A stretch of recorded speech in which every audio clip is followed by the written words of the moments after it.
up. Everyone feeling very merry after our recent Christmas special excursion? Merry Christmas! Merry Christmas! Merry Christmas. What are you going to give Robotnik Claus for Christmas? A copy of Winx Club Season 8, Episode 6. I don't think Robotnik Claus wants Winx Club Season 8. What's wrong? You don't like the bad animation? And I picked Digimon Adventure. I picked a very Magix with an X Christmas, and I liked it because I like Winx Club. With 3 X's. No, as much as YouTube would want you to believe. Then you made us watch Winx Club If Fat or whatever. No, I didn't. We saw YouTube recommended me Winx Club but fat, and it had like 81,000 views. She said, and I quote, "I'd love to put this on, but I don't want my boyfriend to come in and make me feel his wrath." That would be embarrassing. I would have to say, I didn't want to watch this, but YouTube recommended it to me, so I had to. Merry Christmas from Crossing the Line, a fanfiction podcast where we read, review, and critique fanfiction for your listening pleasure. I'm George G. Pole. We've got Virgil Vivalog. Hello. And Stephen Blueberry. Oh. Stephen, Yes. I have an announcement to make. Oh, what's that? Between the last recording and this recording, I have finally seen The Santa Claus. Oh, Whoa. hell yeah. What'd you think? It was pretty good. Good. I see why people revere it as a Christmas classic. Just the first one? Yeah, I have the second one TiVo'd, but I didn't bother watching it because I was busy writing a fan fiction for this episode. Yes, it's true. For the holiday episodes, we write our own fan fiction and exchange them.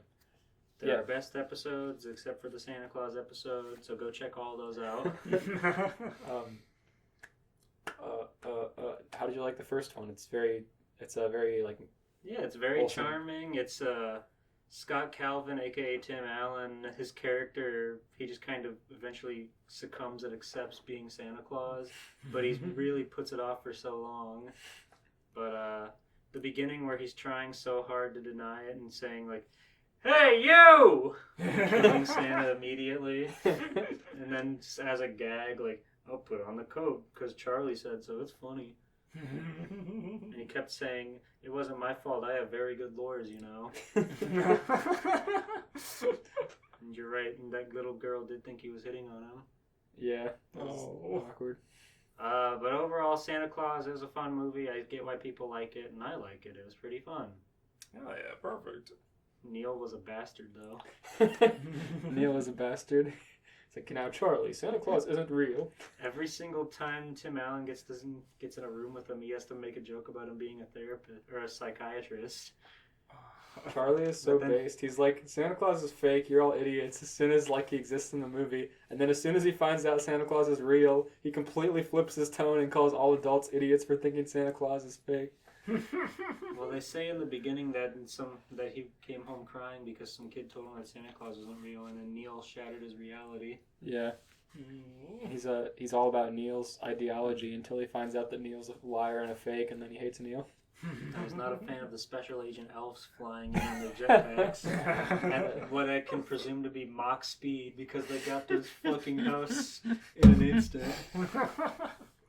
You know, I meant to ask Elias this at one before the PowerPoint presentation, but Go check that out on YouTube. yeah, check it out. The PCV University lecture. The Santa Claus lecture video we did a few weeks ago. Hell yeah. Oh yeah. Have you seen Fred Claus? No, I'm aware of Fred Claus. I actually haven't thought about that in a long time. I'm gonna look that up real quick. I've never seen it before, but every commercial bumper that I have seen makes it look like such a fucking ripoff. Like down that's to the one with Vince Vaughn, isn't it? Yeah. Yuck. It even has secret agent elves. I don't like Vince Vaughn. Why do people keep doing that? Oh my god, it's got a 21% in Rotten Tomatoes. Everyone knows Vince Vaughn peaked and then immediately fell off of as soon as Dodgeball came out. Dodgeball was the perfect Vince Vaughn movie, and he should have stayed there. Ben Stiller was also good in it. It doesn't look like that much of a ripoff, but since it came out in 2007, I can imagine that it was going for the same feel. It just seemed to I also haven't seen it, so I'm also speaking from just commercial judgment, but it just looked annoying. It looked like they were stepping on the toes of a national holiday. Red claws, and then this shows the fucking elves throw one of their secret agent elves at him, and he's like flying through the air with his fists. Mrs. Claus looks pretty good. Let me see. I lost it by pulling up an article. One sec. Look up Fred Claus Rule 34. I'm looking up the wife from Elf. Hell yeah. You're getting distracted. I'm gonna look up Buddy the Elf's wife. I'm getting to it. You can't beat There me. you go. Okay. Damn. She's got cleavage, which is funny because she's in the North Pole and she shouldn't. Wait, I didn't see. Whoa! Let's fucking go. I like those little men around her. They're elves. Yep. Jovi. She's so... Come on, give me the goods. Come on, Google.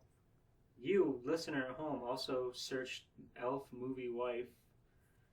Dies? What? Hold on. Paul Giamatti plays Santa Claus in this movie? That sucks. What movie was it that, goodness. John Goodman played Santa? Let's see. Because I do love me some John Goodman Santa. The Year Without a Santa Claus. Yeah, that one. Isn't that an animated one? I mean, no, it looks like it's live action. Yeah. I mean, that is Well, also there is a Rankin Bass. called that, yeah. Mm-hmm. This one's got a 3 out of 10 on IMDb. Aw, damn. Can't be good. Damn. John Goodman saved. There's a pop figure of her. For you can get it for $60 on Amazon. No! Shit! There's her work outfit. Hell yeah. Christ. What happened? There's some very cursed photos of John Goodman as Santa Claus like this one. Oh, no, not that one. Okay, well, I said that I made us watch the Winx Club Christmas special. What else did we watch? I said I picked Digimon Adventure Season 2, Episode 38, A Very Digi Christmas, or something to that degree. I picked Sonic Christmas Blast, a required viewing for all Adventures of Sonic the Hedgehog fans who really want to see more Robotnik nonsense. It was really good. I was surprised by the effort they put into that. I absolutely the way they stylized Robotnik in that show, as well as just like, hell yeah, let's go. And they've got the CG animated penguin next to him. Yeah. Anyway, continue. I've interrupted your story with a JPEG. You're fine. I like the way they stylize Robotnik in that special a lot. They keep him really cartoony and on model, surprisingly, which for the Adventures of Sonic the Hedgehog, keeping a character on model is very rare. Yeah, he also wanked off in front of Princess Sally. It's true. Sonic jacked off for a minute, then buried her alive in presents. And Robotnik Claus is just such a fucking funny concept. He just decides to take over Santa Claus, and he makes all of his minions build hundreds of chimneys on his base so that everyone can climb down on Christmas and give him a present. Then a kid fucking punches him in the stomach, and so he sends him to the fucking dungeon. Yup. I had a good time. I liked it. One of the kids in Digimon said they were playing strip poker with each other. It's true, I was rooting for it. I want to see Kari's fucking tater tots or whatever they're called. Steven, you're not the one that was called a Yeah, I know. I told you not to She's say that word fake. on YouTube. You're going to get us demonetized. Okay. blur it out.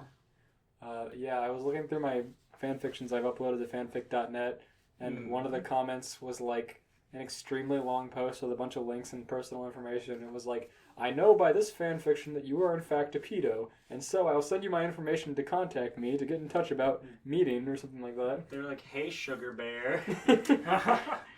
I can tell from your lovely story that you're a pedo. I am also a pedo. Yeah, I was like, what? George was reading that to me, like, on the way here, and I was like, who the hell fucking made a sting on Elias? And they like sent me a bunch of like phone numbers and emails to like contact an address to email, like send physical mail to. On your story, Etta and Nettie visit Gold and Silver Pond. my fucking Pawn Stars fanfiction. Like, leave me alone.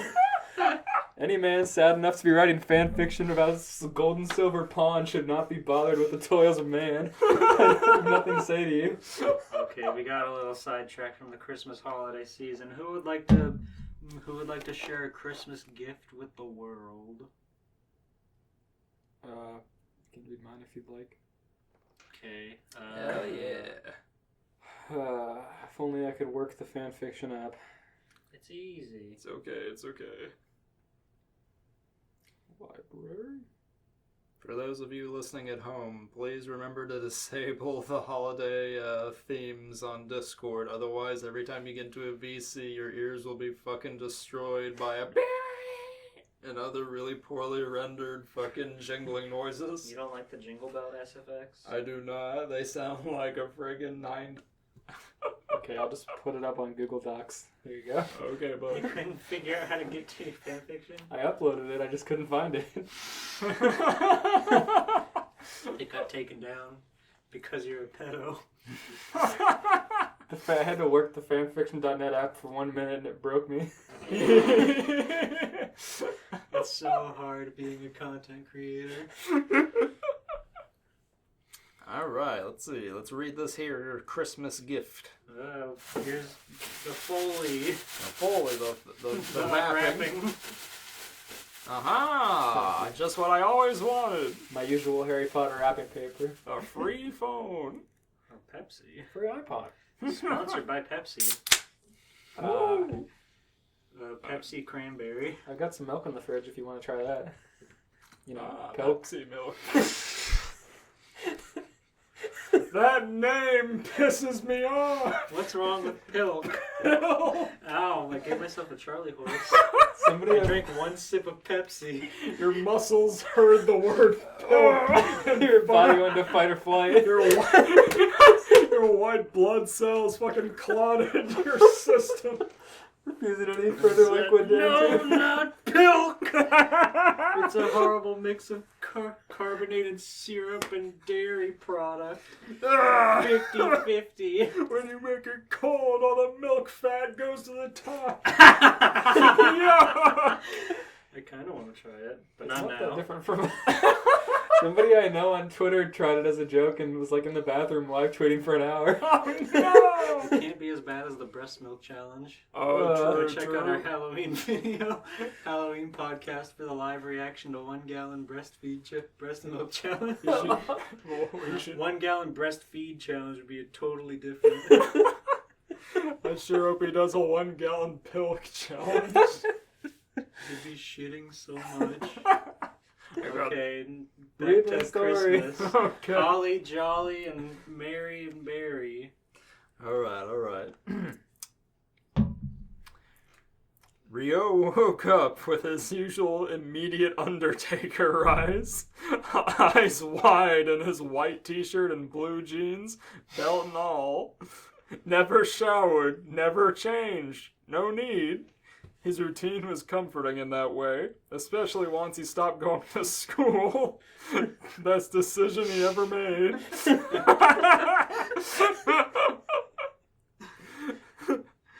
But today was special. It was Christmas. He guessed no one really celebrated it in Yokosuka since no one ever said Merry Christmas. When Santa would wander around, he'd asked him how many days until Christmas to be sure. Yesterday, Santa said tomorrow, so today must be the day. That sentence is annoying. Rio began by taking one of the bills off the stack near the front door, flipping it over and writing, Dear Santa, thinking for a moment to remember his usual wish, and then going, aha. He wrote, Dear Santa, please make Ine-san raise my allowance. Not even asking for a gift. Just more money. It's a gift. he has 2 options. He chose the greedy one. It's the gift that keeps on giving. God, I love Shenmue. Same, Lord. He then folded the paper back up and put in the envelope again. He knew that Ine-san would read this and deliver it to Santa like she did every year. He clapped his hands together and began to walk outside towards town so he could get to work. To work. Working on Christmas. Ine-san, hearing the door slam shut, got up out of bed and walked to the entryway. Seeing the envelope Rio had hastily licked and resealed, she opened it to read his usual letter and shook her head. She tossed it in the trash and went back to bed. All he wants is just more allowance every year. If your father was still here, He'd kick your ass. what kind of a man will you become, Rio? Yes. Somewhere up in the clouds, a blue man with snow white hair was watching in horror. Jack Frost couldn't believe his eyes. He'd been watching Rio every day since his dad was killed by Londi, amazed by Rio's ability to get anything he wanted through sheer force of ignorance.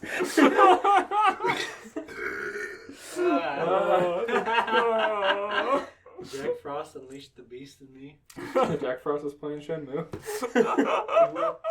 He would work surprisingly well as a Dreamcast model. He would. I agree. Asking every person he came across the same thing until eventually one bent to his will. But in this instance, he hadn't gotten his wish. He watched as Ine-san prepared Rio's December 26th allowance with no increase. He was fuming. He's so mad on Rio's behalf. Yeah. No one halts Rio's progress. Nobody. Jack flew down to Yokosuka and landed softly behind Rio. Hey, kid. Rio turned his body without moving his shoulders, and Jack Frost felt his body being forced rigid into a dialogue cutscene. This must be Rio's incredible power at work. Hey, you! He went, huh? And Jack went, His body immediately snaps to fucking armature. He gets stuck in a QTE. Yes, my name is Jack Frost, the Winter Warlock, and I've something very important to tell you, Rio. Rio blinked once and said, Oh. I have been watching you for some time, Rio. I'm amazed by your ability to get the job done. I've a sort of proposition for you. Rio turned and walked towards the bus pickup. It was nearly 9:30 and he was trying to get on. I love that just because we haven't beaten Shenmue 1, it's still in our hearts that Rio never leaves. Yeah. Jack dashed in front of the door, forcing Rio to enter a dialogue cutscene with him. Rio said, and Jack began to speak. I saw Ine-san throw away your letter to Santa, Rio. Rio's eyebrows still arched in anger. He said, Oh? Yes, Rio, but fear not. I can fly, and I'll deliver that letter to Santa for you on the condition that you do a little something for me. Rio said, What is it? Just head to the North Pole, and I promise you'll have your increase in allowance. Easy enough. You can barely get to Hong Kong. Yeah. he said, I'll deliver it to you, but I need you to go to the North Pole. Rio said, okay. You could deliver it yourself if you were going there. Rio wrote something in his journal and walked back into town. Just autopath. Jack was thrilled to have this boy on his side and flew back into the sky to watch his plan in action. Rio proceeded to bang on doors all Christmas morning, asking what people knew about the North Pole. What do you know about the North Pole? What can you tell me about the elves? It seemed like people mistook this as his way of saying Merry Christmas and would smile, sometimes patting him on the head and giving him a candy cane or something in return. But he kept going. By January 25th, Rio was still asking people about the North Pole, and no one really had an answer for him. So many days with no increase in allowance. Jack was bored of watching Rio ask people the same questions day in and day out, and without triggering any cutscenes, he was beginning to get angry. His memory card died and he had to spend $6 on a new battery. What a waste! He decided real life Shenmue was no longer worth his time and he threw his god disc in the trash. Now understanding fully why it goes for $20 on God Amazon. When other well-respected games of the era go for over 100. Jack thought and thought, what would he himself have done a few thousand years ago? Back before there was a Santa Claus and he was on top. He decided to travel back in time and find out. He froze himself in a block of unmeltable ice and waited patiently for the sun to explode so the universe would reset and he'd be born anew. What a fuckhead. Unmeltable ice! The sun he was putting a lot of fucking... He was putting a big gamble assuming the universe would fucking restart. Holy the exact shit. same way. Rio made him so bored, he decided to wait until the end of time. Oh shit, exactly 1 month and 1 day is all it takes to break his spirit. Jack, let's see. Now it was 2021 BC, and he burst free from his self-imposed Mother 3 villain prison and fucking time capsule. There, over on an ice couch 20 feet away, was him from the past, their future. BC Jack was watching Ice God TV and slapping his knee, crying, laughing. Sitting on an ice couch. His Ice God TV. Fuck. AD Jack walked over to see what was so funny, and turning to the TV, saw a caveman in the fetal position, a short man of blonde hair shivering on the ground, purple in the face, dying. This was pretty funny, but what amazed AD Jack was it felt much colder than any human of his era could withstand. It's a wonder this man lived at all. He asked BC Jack how cold it was right now. BC Jack stuck his finger in his mouth and swished it around and held it up in the air. I'd say about negative 200 degrees. About the usual. Who the fuck is this, Captain Caveman? AD Jack knew what he had to do. Convince these super cold resistant cavemen to colonize the North Pole in his name before Santa's time, effectively guaranteeing his hold on Christmas. He quickly flew down to Earth and to the caveman he had seen on Ice God TV. Walking up to the shivering man, Jack said, "Hello, allow me to help you out there." He blasted the caveman in the face with ice.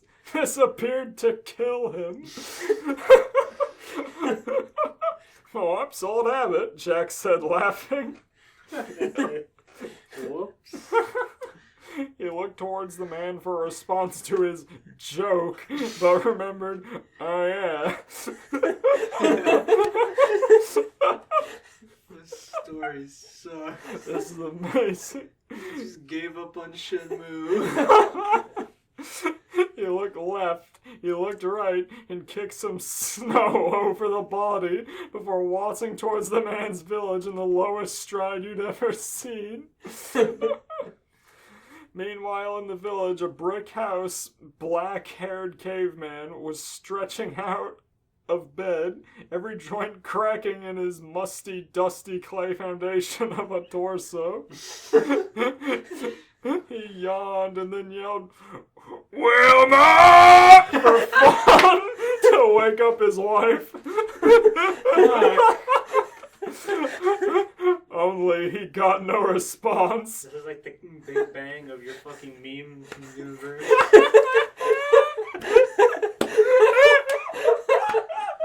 Fuck, right. I hope so. That's brilliant. That's a good Fred setup. Flintstone crashed the ice open, and then Bob Parr, Dan Backslide, Snotty Boy, Macaulay Culkin. It's true, the fucking Chrysoic period of your fanfiction. And what's good is that as time goes by, you can just get more species evolved from other species. Every meme character crawls out and starts to form a civilization. Fuck yes. Oh, I live for it. Jack Frost is just the god of the world. The one god. And Santa. It's like fucking Dr. Stone. Only he got no response. He trudged around his house to notice no one was there. He wondered what was going on, when just then he heard a voice from outside the window. A skinny blue man in some sort of spacesuit was standing on a box, shouting into a cone. Fred squinted his eyes and mumbled something about fucking liberals, then began to make breakfast. Make breakfast. Fred is so based, I love him. Jack continued his speech in the town square to the citizens of Bedrock, who all watched in awe as he described his magical super village in the far north, occasionally stopping to show off his powers and keep the single brain cell cave people's attention. Soon, despite his best efforts, they all wandered off, and he was left there scratching his head about how best to make his plan work. Wilma, who had been listening to the speech, came back into the house to tell her husband.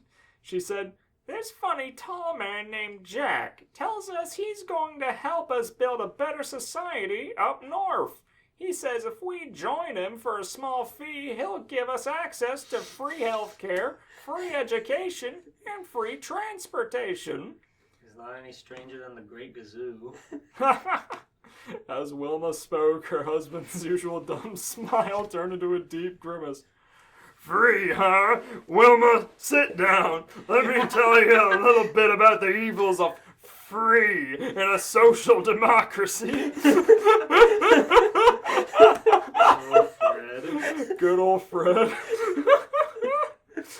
Wilma sat down. She had never heard the speech. She had heard the speech before, but it never got easier. Holy shit. Oh my god. Jack, who had been sitting there thinking, heard shouting from inside one hut. He couldn't make out much, but he knew domestic abuse when he heard it. God damn. This was a good opportunity to recruit a soldier. Jack strode on over and knocked once before opening a door and walking in. "Hello, my name is Jack Frost." The caveman had one hand on the table and one in the air, red in the face, sweat on his brow, where just moments ago he was clearly yelling at his poor innocent wife. Red in the face. Sweating. He now made eye contact with Jack and nearly popped a vein. Like a sumo wrestler, he placed each foot parallel to Jack's in a wide squat, nuts hanging low beneath his orange and black spotted shirt. He raised each hand, palm out. Jack put his palms up too. I don't want any trouble, Mr. Fred Flintstone. Fred, no, I was just telling your lovely wife here. He winked at Wilma. He just sealed his fucking face. This is the fucking 60s, you idiot. In BC. About my incredible plan to build a city up north where we can all live together in peace and share our resources to build a better society. Fred made his move, 1 foot forward and 1 palm out, striking Jack so hard in the chest he dented Jack's ice suit and sent him flying through the living room wall, collapsing Fred's house and sending a plume of rock dust high in the air. Fucking Fred went 4th gear on his ass immediately. There was a big jack-shaped hole in the wall. Con gun! Yeah, at least he didn't use his club. Yeah, not his fucking, what's it called, the Schneider? The Dino Schneider. Yuck. Out from the rubble, Jack rose onto his hands and knees, coughing as the air worked its way into his lungs. He wheezed and clutched his chest. Fred stood above him. Oh, fuck! And began to speak. You know, I've just about had it with you blue-nosed liberals and your ass-backwards communist agenda. You pointy-eared, snowflake-ass mouth-breathers. You blue-head, pronoun-having, wife-grabbing, suit-tying, shoe-wearing, fork-tongued freaks. How is a hard-working man like me supposed to find his wealth in the world if I have to share it with bastards like you? Goddamn. Jack coughed again. It's literally free. Your taxes only go up like 1%, and you don't have to pay $500 rock dollars a month for health care anymore. Fred spit on Jack's spiky white hair. Yeah, and who's gonna pay for that 1%? It sure as hell won't be me! Jack began to raise a finger, and Fred raised a fist.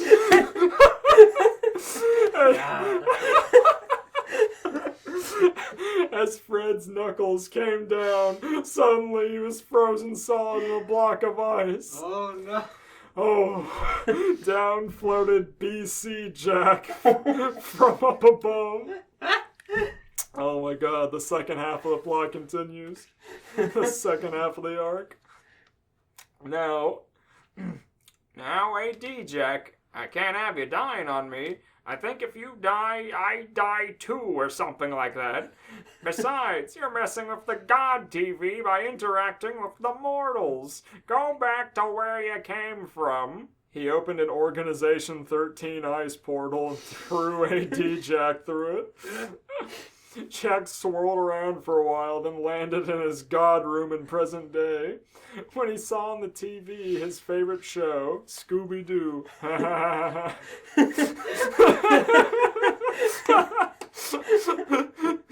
He plopped down on his ice couch and turned... that was the end. No, that's only just beginning. He plopped down on his ice couch and turned up the volume. Shaggy's staring at a big block of ice with a Neanderthal, and it said, "Am I glad that he's frozen in there and that we're out here and that he's the sheriff and we're frozen out here and that we're in there. I just remembered we're out here. What I want to know is where man. Fuck! I've Fucking. been watching YouTube poops! That's how I get my fucking. That's how I get the jive going too. God! Fucking pound. How long did it take for you to, like, get that written down? A few tries. We're out here, and he's down there, and he's wearing there, and I just remembered. there. Jack stood up and angrily banged the top of his old CRT with an open palm. His God CRT. God fucking damn it, this old thing is stuck on YouTube poop mode again! Ah! The TV then jumped back to normal and the show resumed. Only now, inside of the giant ice cube was Fred Flintstone. By the way, anyone trying to visualize this story and follow along, it's Jack Frost from the Santa Claus 3. Not Yes. any sort of twink Jack Frost or horror movie Jack Frost Yeah. or snowman Jack Frost. Or evil snowman Jack Frost. Where you going, buddy? Just a moment. Where you going, buddy? The TV then jumped back to normal and the show resumed. Only now, inside of the giant ice cube was Fred Flintstone. Jack raised one eyebrow and a huge grin creeped across his face. Aha! Now there's an idea! Jack blew skidooed into the TV and kicked the ice cube with one of his pointy shoes. This broke his fucking toe, and he briefly lost his composure to hop up and down and screaming and swearing. Ah, God! Why? My toe! My real toe! You love letting Steven scream, don't you? I saw the all caps and I had to get a drink. Jack then calmed himself and looked around. The mystery gang were staring at him in fear.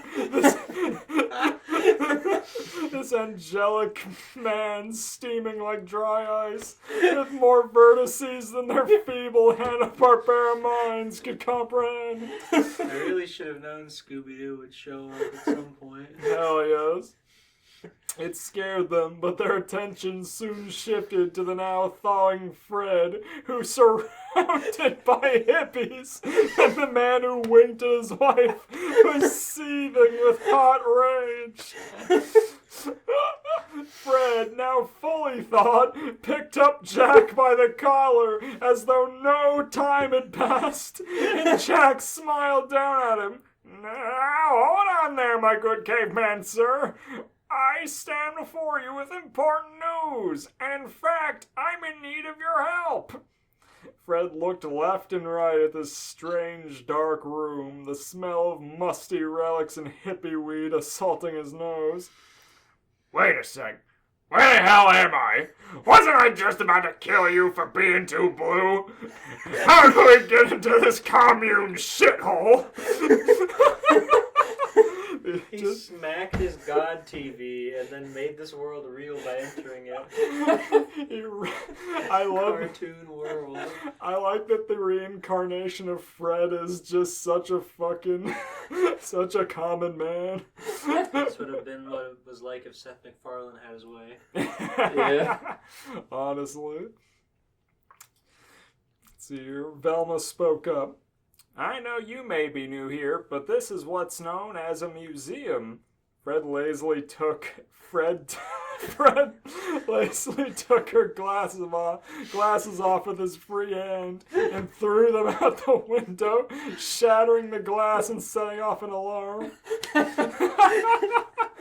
Then returned his gaze to Jack. He just bullied her. Just for speaking.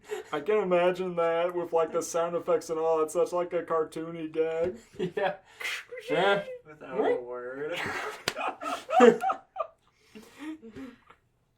You can't even comprehend glasses. Got any last words before I make your face look like a blue raspberry snow cone? Jack straightened up. Why, yes, that, commune. I spoke of that at the North Pole. Someone else beat me to it. In fact, up there right at this very moment. They live entirely rent-free. Children there work to make gifts to deliver to others each year for fun, asking for nothing in return and eating only candy and hot chocolate. A big bearded man named Santa Claus is loved by all and oversees the whole thing. Fred's eyes seethed with rage. Free housing? Free food? Working for fun? Fred put Jack down and paced around the room, formulating a plan in his brain made up of 2 stone gears, slowly grinding together. To do what, Fred? He's thinking. Thinking of what? Then he's gonna disable the establishment. He's gonna take out the elites. Then he stopped and said, "That's it!" The mystery gang and Jack shot up, having waited patiently for him over a good 20 minutes. I'll go up to this North Pole myself and teach that big bearded fella a lesson. Just like that, he walked outside, asked some little girl which direction to the North Pole, and began walking. Jack said to the teens, "Well, come on," and they all got in the mystery machine. Fucking super soldier he thawed out of the ice. The winter soldier, literally. Jack heard domestic abuse and said, a soldier for my army. Only the strongest would take down their own family. They all got on the mystery machine, following the Stone Age citizen as he walked with a slump due north. After a few hours of awkward silence in the van and listening to Scooby loudly chew on a bone, Jack had basically lost all his patience. He stood up. You're the one that told them to drive you to the North Pole. He thought it would be fun like the cartoon, but it was just awkward for a few hours. That's true.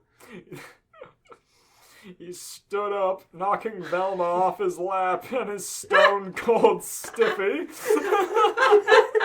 How is he bored? And said, "That's it." Stone cold stiffy. Fred said, "You know, Jackie, man." No, it's Fred from the mystery team. Oh, okay. Freddy said, "You know, Jackie, man, we could go a little faster if you want. I mean, we'll meet up with this other Fred fellow once we get to the pole." Jack mulled this over, still standing, the cum stain on the crotch of his suit visibly bothering Daphne, who was inches away.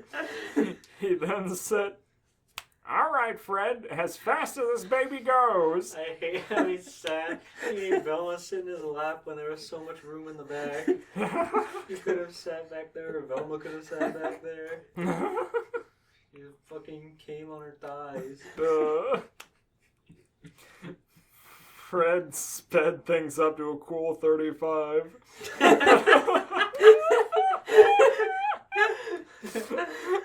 After a few minutes, it was obvious Jack wasn't pleased, as he hadn't said anything, so Fred bumped it up to 40.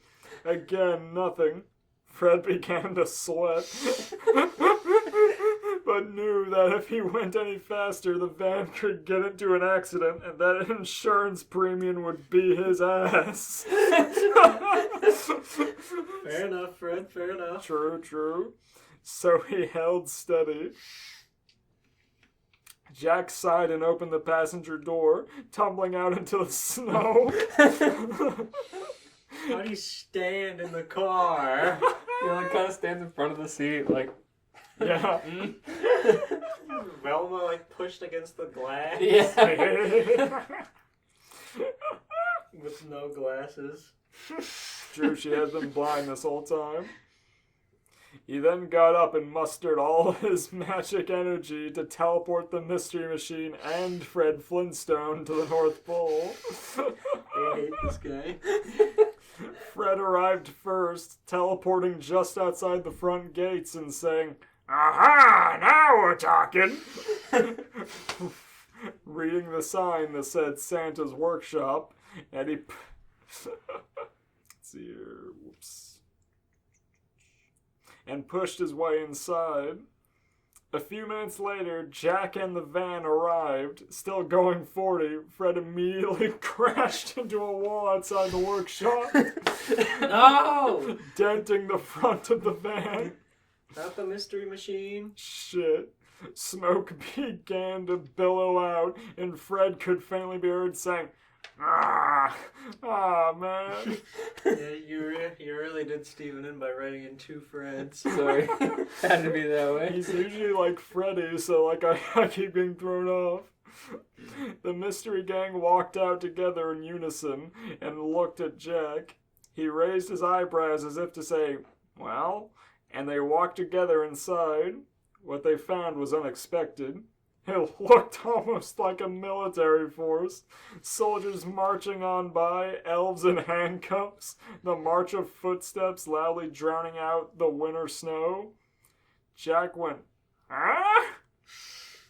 A loud, "Tin hut!" All the soldiers clapped their feet and looked up towards center stage, where a large man who resembled Santa, but a little more plastic, stood. Oh, no! Oh, fuck. It was silent. The man looked almost like a toy Santa, but where was the real Santa? Toy Santa spoke. "Thank you, everyone. As you all know, we recently had an intruder here at our little toy village." Santa stepped aside to reveal Fred Flintstone on his knees in handcuffs. Oh my god, how could he beat Fred so easily? Fred bit Toy Santa's leg and said, "Let me go, you bastard!" Santa took a glove off and slapped him red. "Hush, you caveman." He turned back to his audience. "Now tell me, does anyone know what we do with intruders?" One of the elves, Bernard, spoke up. "We give them hot chocolate and a free toy?" Fred Flintstone scoffed. "Typical bleeding heart liberal."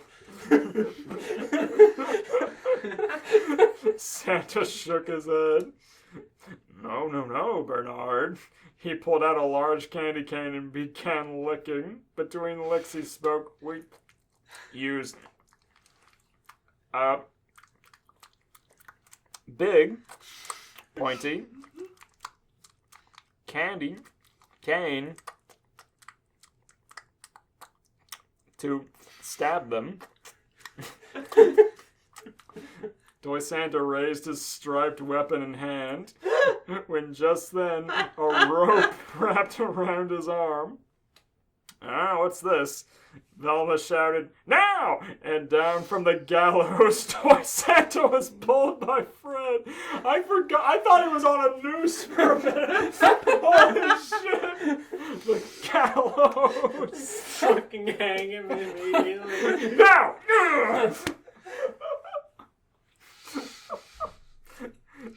Toy Santa was pulled by Fred. He fell into a big net where the gang quickly wrapped him up, all except his head.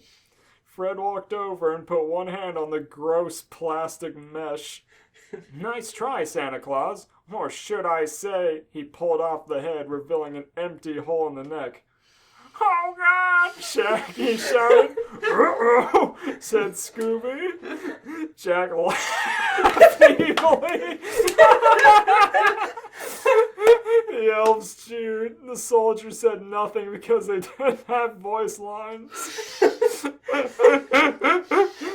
Just then a magical sparkle could be heard, and the sound of reindeer bells chimed in the air. Down on his sleigh came the real Santa Claus, Tim Allen, throwing his head back in laughter.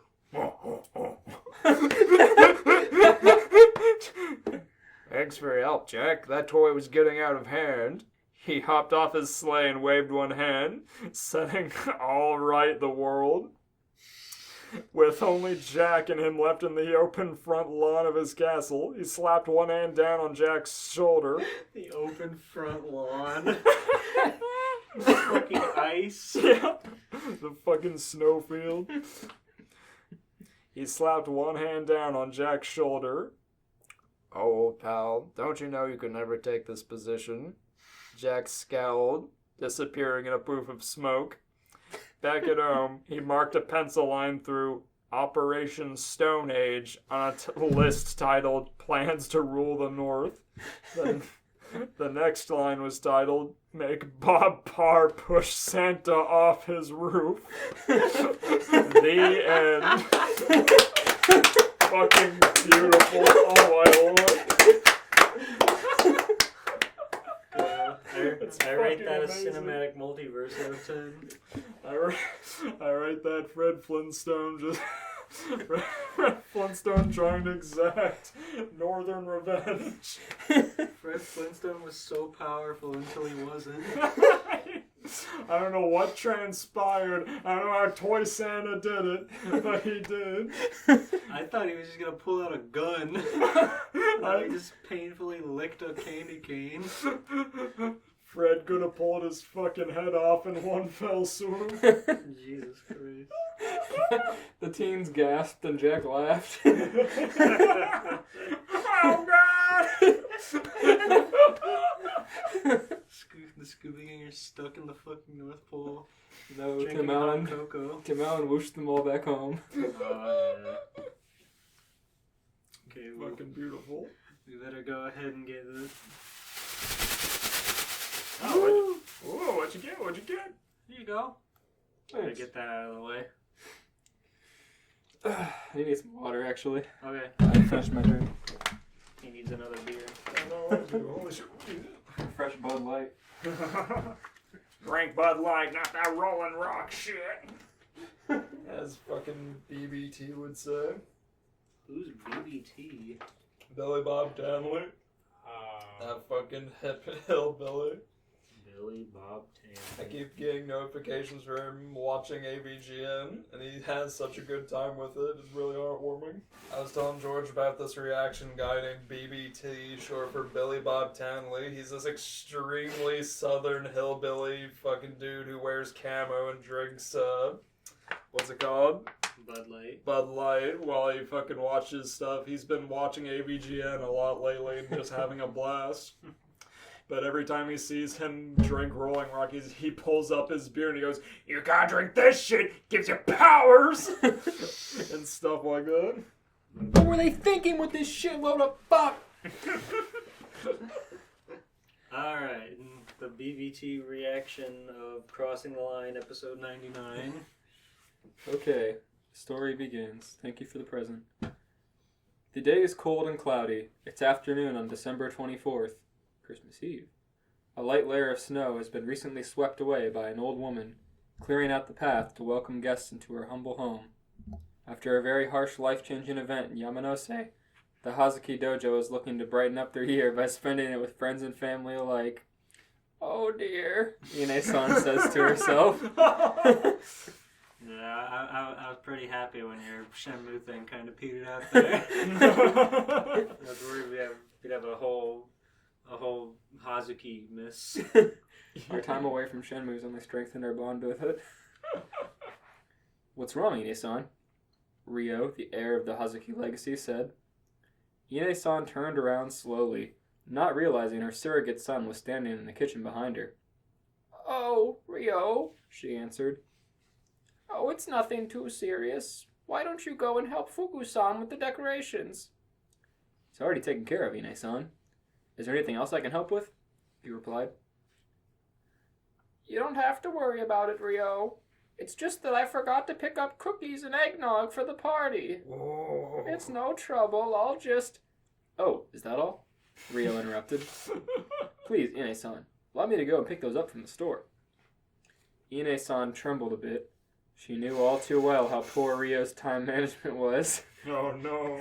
If she sent him to do the job, they would have to wait hours before the snacks would be at the party. I'm fine, Ryo. I should just have picked them up on earlier, so it's my responsibility. Ine-san, you do so much for us already. Please, allow me to do this for you.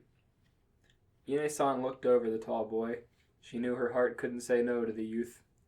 Oh, okay, Ine-san said. But please be quick, Ryo. The guests will be coming soon. Of course, replied Ryo. As Ryo slid into his shoes, Ine-san handed him some cash for the groceries. Ryo looked at his hand inquisitively. Is something the matter? Ine-san asked. No, answered Ryo. I just thought there would be more. Ine-san grimaced. Oh no! And Ryo left the house and made his way into town. I have to make things right, Ryo thought to himself. Santa is depending on me to bring these cookies back home. Ryo made it all the way to Sakuragaoka before his attention was first caught by the tall soda machine. His eyes glazed over and he licked his lips as he put a coin into the machine. Punching the button for a can of fruited grape, he stood tall as he downed the can, only stopping once to let out a sick belch, then finished his sugary sweet treat. Dunking the empty can into the bin next to the machine, his eyes were met with a small gashapon machine. Like a moth to a flame, Ryo placed the coin into it and turned the tumbler, releasing his prize. Inside was a tiny figure of the titular antagonist, Dr. Eggman. Ryo smirked and pocketed his prize. Since Abe's store was already closed for the holiday, he had no choice but to make the walk to Boida, carefully sneaking past the Sakuragaoka gossip gaggle as to avoid their teasing about whether or not he made the naughty list, as well as asking about when he is going to find a girl and settle down, whatever that means. On the long walk through town, Ryo noticed that the funny bear burger was still open, and he decided to pay his old friend a visit. Hello, Marioki-san, greeted Ryo. Hi there, the burger chef replied. What can I get for you? I'll take one funny bear burger. Extra funny, please. The chef nodded and began flipping patties on the grill. Ryo looked around at all the holiday decorations that were set up in town, unaware of the sun slowly heading for the horizon line behind him. Soon enough, Morioke presented the youth his extra funny meal. Ryo paid and thanked the man before chowing down at the nearby table. He's not even going to walk at the same time. After his delicious pre-party meal, he continued to walk downtown and locked eyes, at least he assumed, with Tom, who decked out in a Santa costume, dancing to his usual tunes. Tom does always wear sunglasses. Tom, Ryo stated. Merry Christmas, Ryo! Tom shouted, trying to speak louder than his music. What are you doing out? Did you come to see me? Not quite, Ryo bluntly stated. I'm running an errand for Ine-san. Oh, I see, shouted Tom. How is Ine-san? It must be hard to live in that house without your father around. Do you think I should go to the party and play her a visit? Oh no. I'll have her try my special dog. It'll perk her right up. Do you know any stores that are still open? Ryo changed the subject. Yeah, I do. The Tomato Convenience. Didn't you pass it on the way here? Ryo stared and shrugged. Tom gestured behind him, pointing him in the right direction. It's so close. Ryo does do a lot of wandering around. We have to tank control around and press the L button so you can zoom in and read the sign. Ryo thanked Tom and walked off, not noticing Honey standing outside of the hot dog cart shivering in the cold, praying that her husband would let her go home. All sort of buzzes and whirls and other electronic sounds effects were blaring as Ryo drifted around a corner on the Super Hang-On arcade machine. It's just cuts to him playing the game.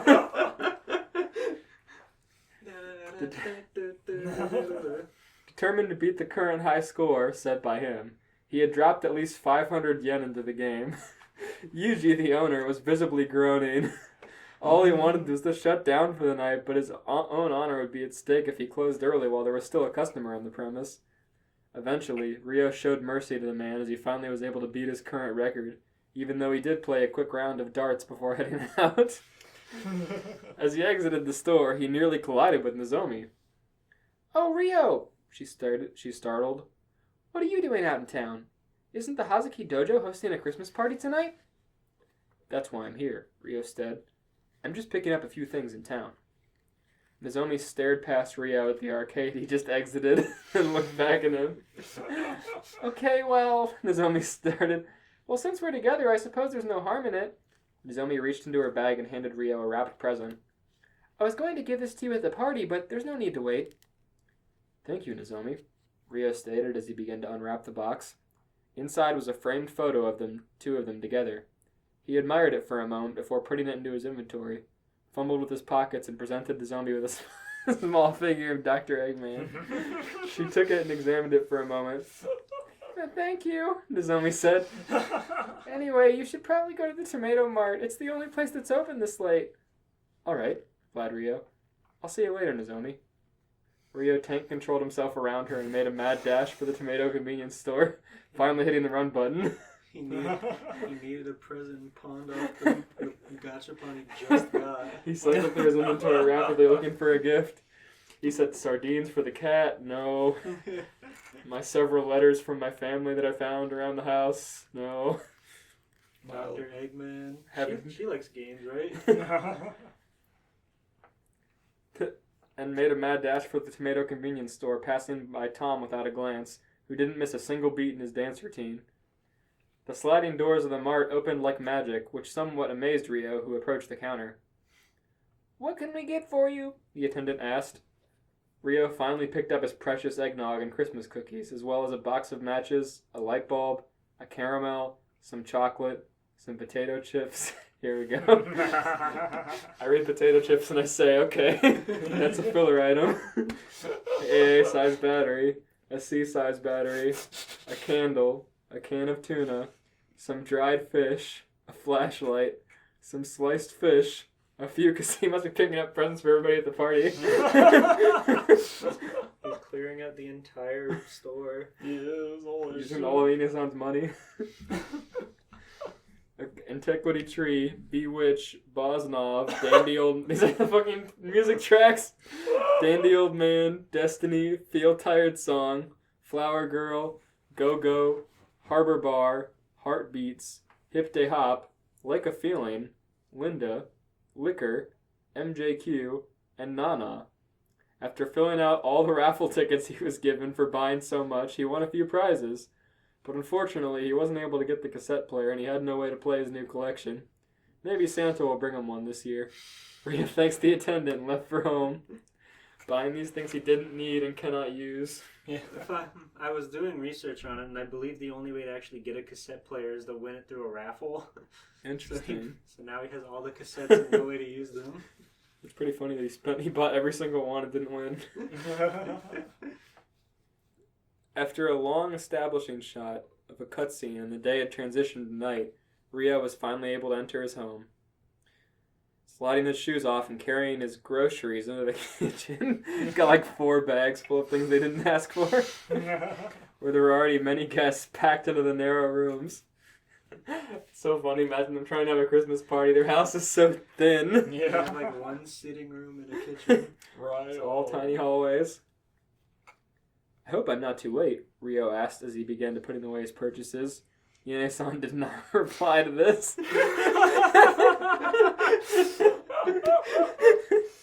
Turned her fucking house into this Christmas-themed Minotaur labyrinth. If it is no trouble, Rio, Yune-san began, could you please return the leftover yen? Sorry, Ine-san, Rio replied. It cost everything you gave me. Oh, no. Ine-san looked at all the candles and candies and cassette tapes that Rio had acquired on his day trip, as well as a can of Jet Cola he must have picked up from one of the machines on his way back. Now that Rio was home, the party could finally begin proper. Everyone was enjoying themselves and indulging in a casual conversation, talking about how the year had gone for them and what they had hoped to accomplish in the next. Eventually, the guests began to make their way home so they could be prepared for their own Christmas morning. Rio watched Santa Claus is Coming to Town, Rudolph the Red-Nosed Reindeer, then left out some milk and cookies for the jolly red man and finally went to bed. The morning came and he was quick to jump out from under the covers. Clad in a flannel pajama set, he ran into the sitting room where the tree was. It's a very cute set to imagine him in. His big broad body in those cute little pajamas. A single texture on his whole body. Some marked for Ine-san, some for Fuko-san, and even some for himself. Ryo was especially proud of himself for steering clear of the naughty list. His father was always leading them to the path of enlightenment. The others soon joined him in sharing laughter and love with each other. Despite everything, they still had each other, and even though the murderous Londi was still out there, Ryo was able to find peace in these simple times, if only for a moment. The end. Fucking beautiful. I give it Rio's convenience store Christmas. I give it Rio asking the convenience store man what happened in the year 2,463 yen. That's a real deep cut of your own like family gag. Yes. My grandpa would always look at his receipt and ask the cashier what happened in the year of his total, if it was between $10 and $20, and the cashier would always awkwardly say, I don't know. But I imagine it'd be very funny to watch Rio try to do that to anyone. I don't know. What do you think happened in the year 1492? It's like if he was taking a test or some shit, he's like cheating.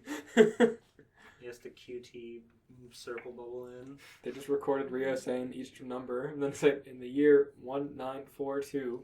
In the year 1942. I don't know. I want to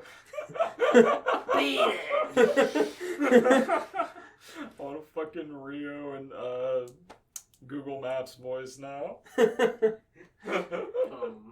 He doesn't have a voice that translates to robot well. Exit 320. He missed the accent. He goes, Make a U-turn. Let's see here. All right, George, here's my gift to you. Ah! The pilk! not the pilk! Ah! It's everywhere! The Christmas pilk! Ah! Oh! Milk is just like a warmer float. Pepsi float. Would you get off pilk? It's not that bad. Come on. Try the pilk. Leave it be, man. At the Christmas party, I'm gonna make some pilk, and I swear to God, if I get sick, it's your ass. Of course you'll get sick. It's just milk and Pepsi. Your bowels will not agree. It's fine. You'll create a baking soda volcano in your lower intestine. Don't take a Tums. Yeah, fucking fire hose your asshole. It'd be funny. God. This episode's just gonna be called Pilk.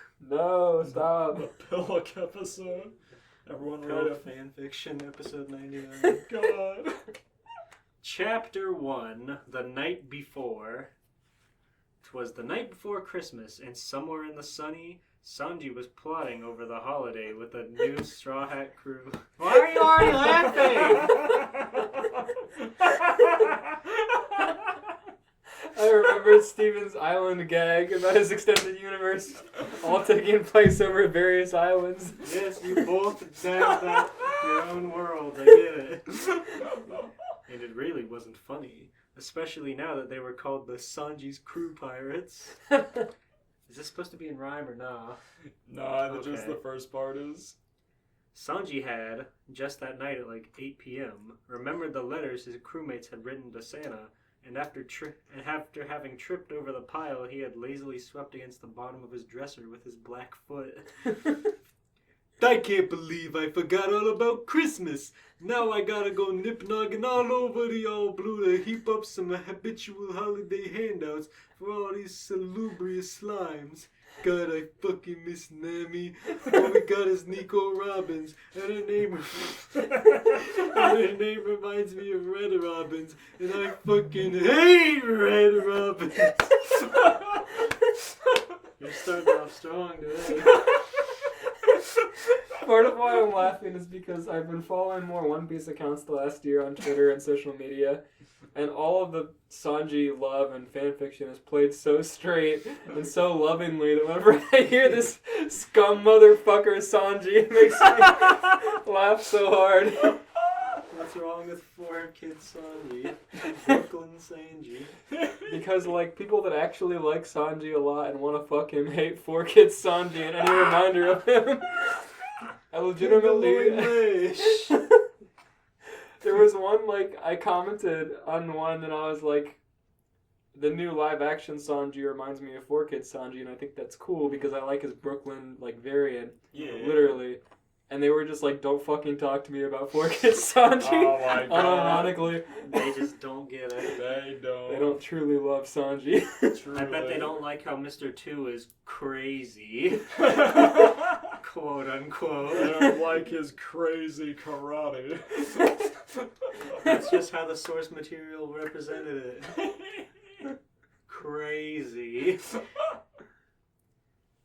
Just then there was a knock at Sanji's cabin door. Sanji answered, revealing the person to be none other than the newly recruited John Whiteskin Arbuckle, who had a bounty of $8.50 after the employee at Burger King forgot to process his card before handing him his food. There's nothing. John is nothing. I just remember, like, my brain couldn't. I kept thinking of John Goodman, but then my brain finally got to John Arbuckle, and it makes a lot more sense. Oh, what the? Oh, then we're good. The screen went white for a frame. Oh no. Okay. We're good. You called me over, Captain Sanji, sir?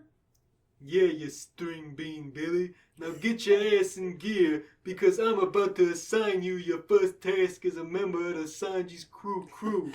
It turns out all the medicinal cannabis I take for my clicking knee-itis has backfired, and Santa Sanji has no gifts for nobody. Oh, Captain, I'm sure nobody cares that much about the present. Shut your maw, you hee-haw, before I fucking kick it. Now, I've combobulated here a honeydew list of the presents we need for all the heavyweight champs on board. When I go do, I need you to dress as old Saint Dick himself and poke around the sunny so the cesspool doesn't overflow. You dig? What? Good. Now you go put on your Tim Allen while I make like Tim Allen and disappear until I bring the next Toy Story back here. Sanji pushed the bewildered John back and slammed the door shut. And with that, after putting on his red Christmas tree pattern suit, Sanji hopped out the window of his cabin and skywalked off to gather gifts. You can't just abuse Sanji's skywalk to make him teleport anywhere. Why not? Sanji needs to be somewhere specific. Just have him skywalk out the window there. I wonder how 4-Kids would tackle Okama Island. I can do it with Jack Frost because he's magic. I got trapped at a place called Crazy Island. Everyone there was crazy. I was chased by ninjas for years and years. The king of crazy came back to the island and he tried to turn me crazy. I got so scared I waltzed on out of there, but not the way yous was thinking. Chapter 2, Gather and Gabble. Fuck off. Sanji arrived at Target Island. Okay, that's going too far. He could just... Why even bother with the islands if you're just gonna put an entire Target? It's like Walmart Island. It's a super Target. I don't care if it's a super Target. It's still just a store. I had a Burger King Island, you hush. He could just pull any MacGuffin? Why does he have to go to Target to get it? It's Target Island. His log post led him there. It's okay, there's only one. There's only one Target Island. That's a little better. I guess if canonically there's only one. It's like the Barity. In pursuit of his first item on his list for Zorro.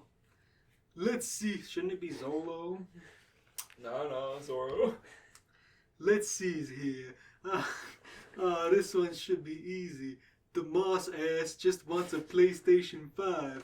I'm sure I can pillage this here Radio Shack for a year-old gaming machine. Oh no, he's done for. And this is all on the night. This is on Christmas Eve night. The Blackfoot Buccaneer sleaze walked into the store, hands in pockets as the back hunched backwards with thoracic kyphosis. He smacked the ass of a lady mannequin as he walked by, pumping his fist in success before shooting finger guns at people walking by, like when Peter Parker walked down the street in Spider-Man 3. It's so scummy. He's so proud of slapping a plastic ass. Sanji walked along the gamer section of the store, taking a long slurp of the Snapple he plucked off the shelf on the way there. Let's see here. Foxbox, Nintendo Snitch, Temple Run. Aha! PlayStations! The cook out of water lanked around the PlayStation 4 section before coming across a display case that housed a PS5, alongside a bunch of PS5 games and controllers. There's that damned box, and without a price tag no less. I suppose that means it's free. Sanji laughed at his own joke. What a bastard. He removed his frail hands from his pockets and began trying to lift the plastic box in an effort to collect the PlayStation without putting down his Snapple. It didn't budge, prompting Sanji to put his back into the attempt, throwing his head back and forth violently as he shook the fuck out of the display case.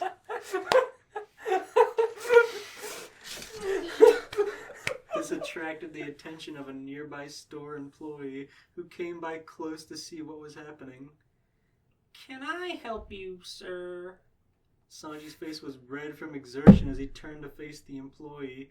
He let go of the box, tried to catch his breath, and maintain a cool demeanor, setting down his now empty Snapple bottle on the game shelf behind him.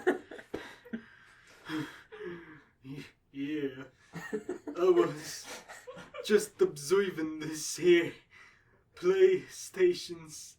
Hey, any way you could open this case for me? I would like to buy it. The underpaid underdog frowned at her job as her job made being harder. Sir, I'm sorry, but that's just a replica for show. We've actually been sold out of the PS5 for like a year, I think. Most places are. Sanji looked back and forth at the employee in the display. What do you got in the astigmatism of your eyeballs? The PS5 is right here! Sir, no, that's not a real PlayStation. Look! I see the litter! Sanji screamed, suddenly pointing at the Snapple bottle on the shelf. The employee drew her attention to the trash, and in that instant, Sanji smashed the plastic container with a Diablo Jambe kick. The pirate hugged the hollow plastic console in his arms before making a run for the exit. Meanwhile, back at the Sunny, John Arbuckle had gotten dressed in a Santa suit made of stuff he found lying around the ship. His jacket and pants were made of wrapping paper he had taped to his clothes, which tore worse and worse every time he moved. His hat was just a cone made out of the same material, and his beard was painted on with brown paint. Ho, ho, ho, ho, ho, ho? Gotta give it more gusto, said the offensive Gardeno, practicing in the mirror on the front. After he was satisfied with his performance, John snapped his fingers and began to prowl around the deck of the Sunny, taking a look at the row of Christmas trees that lined the upper portion of the ship. After a bit, Arbuckle Claus came across the small coffee shop, adorned with a plate of milk and cookies. I zoomed up by mistake. Damn touch control. Fucker Claus put on a sly face and waltzed over, taking a cookie in hand. Well, I suppose I am Santa after all. May as well take some of the job perks while you can, John. You've worked pretty hard tonight. The Blackfoot and Blackface ate the whole plate of cookies in 30 seconds, giving a belch and patting his stomach. Covered in stained wrapping paper and crumbs, he looked at the milk and turned his cheek a bit. I'm lactose intolerant. I wonder what there's to drink in the fridge. John Arbuckle went into the kitchen area and began to dig around. He decided he was still hungry, and so checked the pantry. After giving the cereal and chips a pass-over, the Anti-Claus picked up a can of SpaghettiOs. Yo! Perfect! John began to pull a bowl out of the cupboard above, but decided against it. He didn't want to make any sudden noise, and more importantly, he didn't feel like cleaning a dish at this hour. John recklessly pulled the tab on the can and opened it before bringing it to his mouth to begin spilling the contents into his mouth. Yuck. The freak Claus made a mess as the pasta and sauce slopped down his neck and ruined his costume instantly. But the oblivious oblong just kept eating like a stupid animal on a salt lick. What's wrong? So gross. I hate cold canned soup. It's not soup, it's spaghetti. And soup sauce. After finishing his slop, John dropped the can on the floor and returned to the fridge for a drink. He took out a half-gallon of orange juice and began to chug, of course letting most of it spill onto his soggy shirt and onto the floor. Just then the door to the kitchen opened. It was none other than Nico Robin. The least funny character. The person probably the most offended by what he's doing. John stopped his munching and looked at the pirate lass like a deer in the headlights, SpaghettiOs in the corner of his mouth. The fridge light being the only illumination on his body. Robin frowned and crossed her arms, causing multiple replicas of her hands to jut out from John's fatigued back and grab hold of his shoulders and neck. Triente Flor! Screamed John from underneath the hands. Nico Robin was about to shatter John like a fucking candy cane, but just then her hands caught the texture of the sewage that John was coated in after his late night snack, Yuck. causing her to grimace and retract her hands, running out of the kitchen to go wash her hands. John hyperventilated and freaked the fuck out. He jolted up and slided the fuck out of there, leaving footprints on heavy food containers strewn about, as well as leaving the refrigerator open. End of chapter 2. Hey guys, sorry this chapter took so long to come out. I've been busy with modeling and stuff. I should be back to writing once I have time. Leave a comment and tell me how you like the fanfiction so far. The end. Yay.